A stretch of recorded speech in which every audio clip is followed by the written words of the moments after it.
ಈಶ್ವರಪ್ಪ ಅವರ ಮಗನಿಗೆ ಟಿಕೆಟ್ ತಪ್ಪೋದಕ್ಕೆ ನಾನು ಕಾರಣ ಅಲ್ಲ ಅಂತ ಶಿವಮೊಗ್ಗದಲ್ಲಿ ಮಾಜಿ ಸಿಎಂ ಬಿಎಸ್ ಯಡಿಯೂರಪ್ಪ ಅವರು ಹೇಳಿಕೆಯನ್ನು ಕೊಟ್ಟಿದ್ದಾರೆ.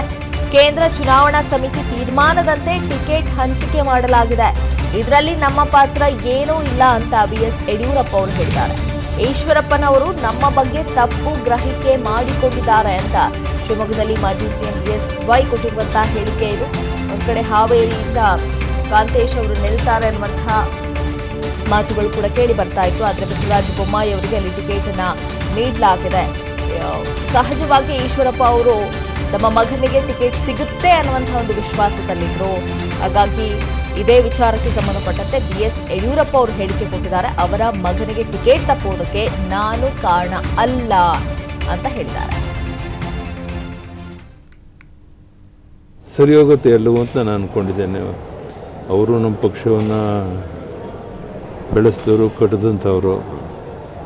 ಯಾವುದೋ ಒಂದು ಮನಸ್ಸಿಗೆ ನೋವಾಗಿರ್ಬೋದು. ಈಗಾಗಲೇ ನಾವು ಆ ಮುಖಂಡಗಳೆಲ್ಲ ಅವ್ರ ಜೊತೆ ಮಾತನಾಡಿದ್ದಾರೆ.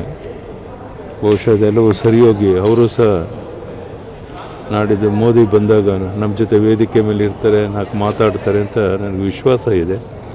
ಆ ದಿಕ್ಕಿನಲ್ಲಿ ಎಲ್ಲ ಪ್ರಯತ್ನ ನಮ್ಮ ಹಿರಿಯರು ಮಾಡ್ತಾ ಇದ್ದಾರೆ. ಮಾತಾಡಿದ್ದಾರೆ, ಯಾವುದೋ ಮನಸ್ಸಿಗೆ ಯಾವುದೋ ಒಂದು ನೋವಿನಿಂದ ಅವರ ಹತ್ರ ಹೇಳಿದ್ದಾರೆ. ಅವ್ರ ಮಗನಿಗೆ ಸೀಟ್ ತಪ್ಪೋದಕ್ಕೆ ನಾವ್ಯಾರೂ ಕಾರಣ ಅಲ್ಲ. ಕೇಂದ್ರದ ಚುನಾವಣಾ ಸಮಿತಿ ಏನು ತೀರ್ಮಾನ ತಗೊಂಡಿದೆ ಅದರಂತೆ ಆಗಿದೆ ಹೊರತು ಅದಕ್ಕೆ ಯಾರೋ ಒಬ್ಬರು ಕಾರಣ ಅಂತ ಅವರು ಅಂದ್ಕೊಂಡಿದ್ರೆ ಅದು ಸರಿಯಲ್ಲ.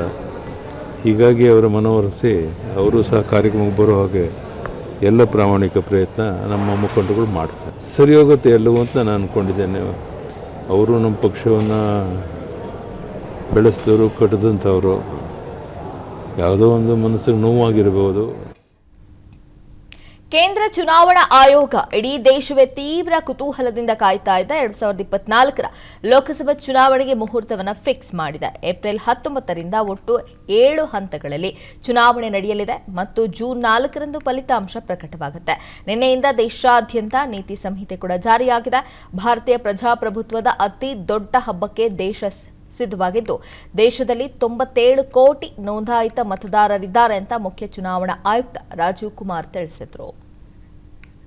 ಈಶ್ವರಪ್ಪ ಅವರ ಮಗನಿಗೆ ಟಿಕೆಟ್ ತಪ್ಪೋದಕ್ಕೆ ನಾನು ಕಾರಣ ಅಲ್ಲ ಅಂತ ಶಿವಮೊಗ್ಗದಲ್ಲಿ ಮಾಜಿ ಸಿಎಂ ಬಿಎಸ್ ಯಡಿಯೂರಪ್ಪ ಅವರು ಹೇಳಿಕೆಯನ್ನು ಕೊಟ್ಟಿದ್ದಾರೆ. ಕೇಂದ್ರ ಚುನಾವಣಾ ಸಮಿತಿ ತೀರ್ಮಾನದಂತೆ ಟಿಕೆಟ್ ಹಂಚಿಕೆ ಮಾಡಲಾಗಿದೆ. ಇದರಲ್ಲಿ ನಮ್ಮ ಪಾತ್ರ ಏನೂ ಇಲ್ಲ ಅಂತ ಬಿಎಸ್ ಯಡಿಯೂರಪ್ಪ ಅವರು ಹೇಳಿದ್ದಾರೆ. ಈಶ್ವರಪ್ಪನವರು ನಮ್ಮ ಬಗ್ಗೆ ತಪ್ಪು ಗ್ರಹಿಕೆ ಮಾಡಿಕೊಂಡಿದ್ದಾರೆ ಅಂತ ಶಿವಮೊಗ್ಗದಲ್ಲಿ ಮಾಜಿ ಸಿಎಂ ಬಿಎಸ್ವೈ ಕೊಟ್ಟಿರುವಂತಹ ಹೇಳಿಕೆ ಇದು. ಒಂದ್ ಕಡೆ ಹಾವೇರಿಯಿಂದ ಕಾಂತೇಶ್ ಅವರು ನಿಲ್ತಾರೆ ಅನ್ನುವಂತಹ ಮಾತುಗಳು ಕೂಡ ಕೇಳಿ ಬರ್ತಾ ಇತ್ತು. ಆದರೆ ಬಸವರಾಜ ಬೊಮ್ಮಾಯಿ ಅವರಿಗೆ ಅಲ್ಲಿ ಟಿಕೆಟ್ ಅನ್ನ ನೀಡಲಾಗಿದೆ. ಸಹಜವಾಗಿ ಈಶ್ವರಪ್ಪ ಅವರು ತಮ್ಮ ಮಗನಿಗೆ ಟಿಕೆಟ್ ಸಿಗುತ್ತೆ ಅನ್ನುವಂತಹ ಒಂದು ವಿಶ್ವಾಸದಲ್ಲಿದ್ರು. ಹಾಗಾಗಿ ಇದೇ ವಿಚಾರಕ್ಕೆ ಸಂಬಂಧಪಟ್ಟಂತೆ ಬಿಎಸ್ ಯಡಿಯೂರಪ್ಪ ಅವರು ಹೇಳಿಕೆ ಕೊಟ್ಟಿದ್ದಾರೆ. ಅವರ ಮಗನಿಗೆ ಟಿಕೆಟ್ ತಪ್ಪುವುದಕ್ಕೆ ನಾನು ಕಾರಣ ಅಲ್ಲ ಅಂತ ಹೇಳಿದ್ದಾರೆ. ಸರಿ ಹೋಗುತ್ತೆ ಎಲ್ಲವೂ ಅಂತ ನಾನು ಅಂದ್ಕೊಂಡಿದ್ದೇನೆ. ಅವರು ನಮ್ಮ ಪಕ್ಷವನ್ನು ಬೆಳೆಸಿದವರು, ಕಟ್ಟಿದಂಥವರು. ಯಾವುದೋ ಒಂದು ಮನಸ್ಸಿಗೆ ನೋವಾಗಿರ್ಬೋದು. ಈಗಾಗಲೇ ನಾವು ಆ ಮುಖಂಡಗಳೆಲ್ಲ ಅವ್ರ ಜೊತೆ ಮಾತನಾಡಿದ್ದಾರೆ. ಬಹುಶಃ ಅದೆಲ್ಲವೂ ಸರಿಯೋಗಿ ಅವರು ಸಹ ನಾಡಿದ್ದು ಮೋದಿ ಬಂದಾಗ ನಮ್ಮ ಜೊತೆ ವೇದಿಕೆ ಮೇಲೆ ಇರ್ತಾರೆ, ನಾಲ್ಕು ಮಾತಾಡ್ತಾರೆ ಅಂತ ನನಗೆ ವಿಶ್ವಾಸ ಇದೆ. ಆ ದಿಕ್ಕಿನಲ್ಲಿ ಎಲ್ಲ ಪ್ರಯತ್ನ ನಮ್ಮ ಹಿರಿಯರು ಮಾಡ್ತಾ ಇದ್ದಾರೆ.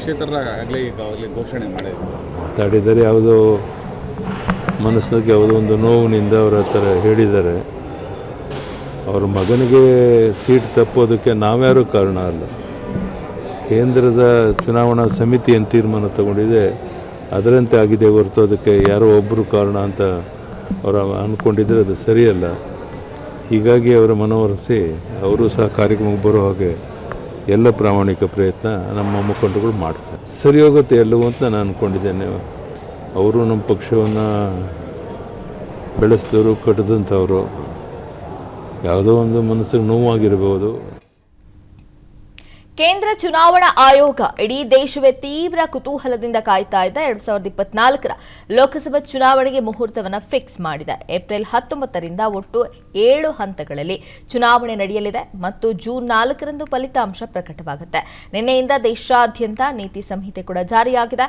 ಭಾರತೀಯ ಪ್ರಜಾಪ್ರಭುತ್ವದ ಅತಿ ದೊಡ್ಡ ಹಬ್ಬಕ್ಕೆ ದೇಶ ಸಿದ್ಧವಾಗಿದ್ದು, ದೇಶದಲ್ಲಿ 97 ಕೋಟಿ ನೋಂದಾಯಿತ ಮತದಾರರಿದ್ದಾರೆ ಅಂತ ಮುಖ್ಯ ಚುನಾವಣಾ ಆಯುಕ್ತ ರಾಜೀವ್ ಕುಮಾರ್ ತಿಳಿಸಿದರು.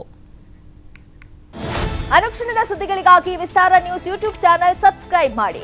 ಹೊಸ ಸುದ್ದಿಗಳ ನೋಟಿಫಿಕೇಶನ್ಗಾಗಿ ಬೆಲ್ ಐಕಾನ್ ಕ್ಲಿಕ್ ಮಾಡಿ. ಲೇಟೆಸ್ಟ್ ಅಪ್ಡೇಟ್ಸ್ಗಾಗಿ www.vistaranews.com ವೆಬ್ಸೈಟ್ಗೆ ವಿಸಿಟ್ ಮಾಡಿ.